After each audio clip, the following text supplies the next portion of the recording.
સુરતના ગ્રામ્ય વિસ્તારોમાં ધોધમાર વરસાદ પડ્યો છે। વરસાદના કારણે કીમથી માંડવીને જોડતા રોડ પર પાણી ભરાઈ ગયા।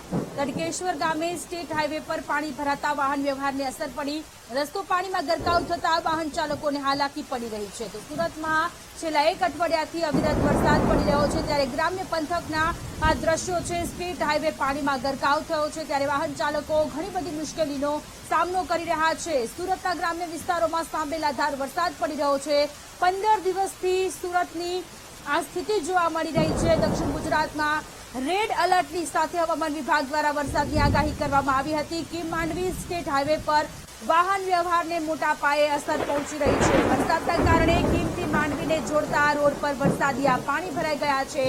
તડકેશ્વર ગામે સ્ટેટ હાઈવે પર પાણી ભરાતા વાહન ચાલકો મુશ્કેલીમાં મુકાયેલ છે ને સ્ટેટ હાઈવે હોવાથી આ રોડ પરથી પસાર થતા વાહન ચાલકો માટે કોઈ જ રસ્તો નથી, ડાયવર્ઝન પણ નથી આપવામાં આવ્યું। રસ્તો પાણીમાં ગરકાવ થતા લોકોને હાલાકી।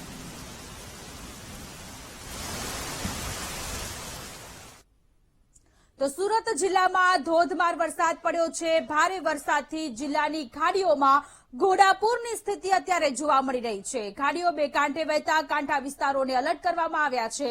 ખાડીમાં પૂરના કારણે અઠવા, લિંબાયત અને વરાછા ઝોનમાં સૌથી વધુ અસર અત્યારે જોવા મળી રહી છે। ખાડીઓમાં પૂર આવતા સુરત મહાનગરપાલિકાનું તંત્ર એલર્ટ થયું છે। સુરત મ્યુનિસિપલ કમિશનર અને મેયરે ખાડીઓનું નિરીક્ષણ કર્યું। તંત્રની ટીમ વિવિધ વિસ્તારોમાં જઈને સ્થળાંતરની કામગીરી કરી રહી છે।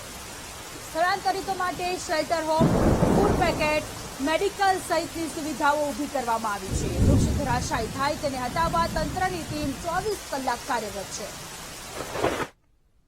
સહિત ઉપરવાસમાં જે રીતે સતત 4 દિવસથી વરસાદ વરસ્યો અને તેને લઈને પૂરની સ્થિતિ સર્જાઈ છે। ખાસ કરીને ખાડી પૂરની સ્થિતિ સર્જાઈ છે અને તેને લઈને તંત્ર પણ દોડતું થયું છે। દર વર્ષે ખાડી પૂરની સમસ્યા પૂરી હોય છે। આ વર્ષે પણ વરસાદ વરસવાને લઈને ખાડી પૂરની સ્થિતિ સર્જાઈ છે। સુરતમાં આ રીતે અત્યારે લિંબાયતથી લઈને તમામ જે ખાડી પસાર થઈ રહી છે તે ખાડી અત્યારે આ પૂરની સ્થિતિ સર્જાઈ છે। ત્યારે આ જ્યારે પૂરની સ્થિતિ આવતી હોય છે ત્યારે સુરત મહાનગરપાલિકાનું તંત્ર એલર્ટ છે અને મહાનગરપાલિકાના મેયર પણ તમામ જગ્યાએ ઉપસ્થિત છે અને કમિશનર પણ ઉપસ્થિત છે। ત્યારે આપણી સાથે સુરત મહાનગરપાલિકાના કમિશનર જોડાય છે, તેઓની સાથે વાત કરીશું।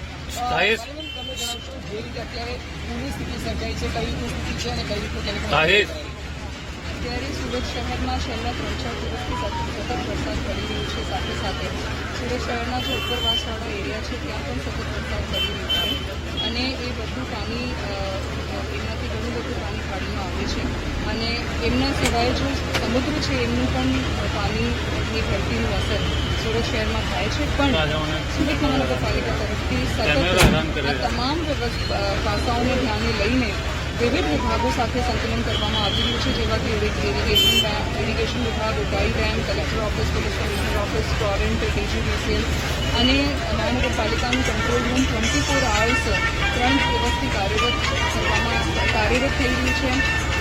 જેટલા પણ અધિકારીશ્રી, પદાધિકારીશ્રી તમામ લોકો ફિલ્ડમાં જઈને આ તમામ જે પ્રશ્નો છે નિવારવાનો પ્રયત્ન કરી રહ્યા છે। સમગ્ર ખાડી વિસ્તારમાં જ્યાં પણ પાણી ભરવાના કારણે સ્થિતિ સર્જાઈ શકે છે ત્યાં એડવાન્સમાં લો લાઇંગ એરિયાઝમાં અને આજુબાજુના એરિયાઝમાં લોકોને ઓલરેડી શિફ્ટ કરવા માટેની પ્રક્રિયા કરવામાં આવી રહી છે।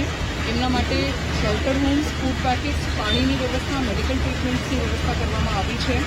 સાથે સાથે જ્યાં પણ રોડ ઉપર ઝાડ પડી જાય તો અથવા સ્ટ્રીટ પોલ્સ પડી જાય એમને તાત્કાલિક ઉપાડવા માટે અને રોડને ક્લિયર કરવા માટે 3 શિફ્ટમાં દિવસ રાત્રે 24 કલાક ટીમ્સ કાર્યરત છે, કામ કરી રહી છે।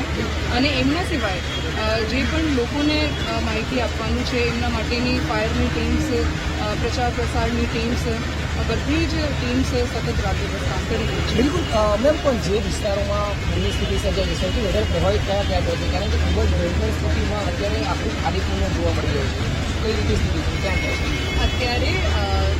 ખાડીના કારણે Limbayat, Varachha zone A, Varachha zone B અને અઠવા ઝોનના બીજા કાર્યો ત્યાં થોડા એરિયાઝમાં અત્યારે આ પરિસ્થિતિ છે, પણ ઓલરેડી ત્યાંથી લોકોને શિફ્ટિંગ કરાવવા માટેની કામગીરી કરવામાં આવી છે।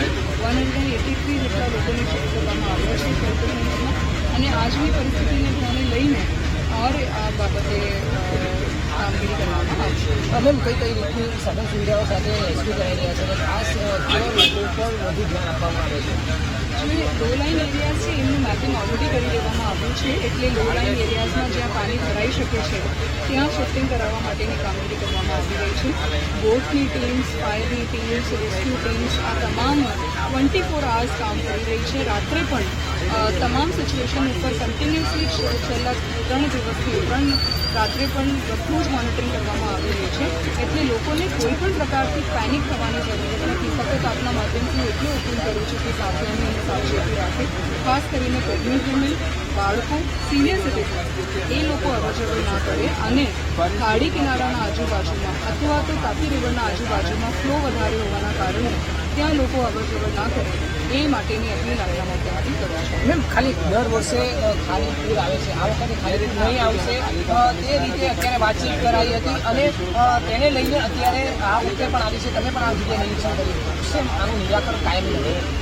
ખાડી જો છે એ સમગ્ર સુરત શહેરમાંથી પસાર થાય છે અને ખાડીમાં 3 બાબતોનો ઇફેક્ટ થાય છે. સુરત શહેરમાં જે વરસાદ પડે, પછી ઉપરવાસવાળા વિસ્તારોમાં જે વરસાદ પડે અને સમુદ્રની ધરતીની જો અસર પડે, એટલે ખૂબ જ લાંબા ગાળાનું આયોજન છે અને એ માટેના પ્રયત્નો સુરત મહાનગરપાલિકા તરફથી કરવામાં આવી રહ્યા છે.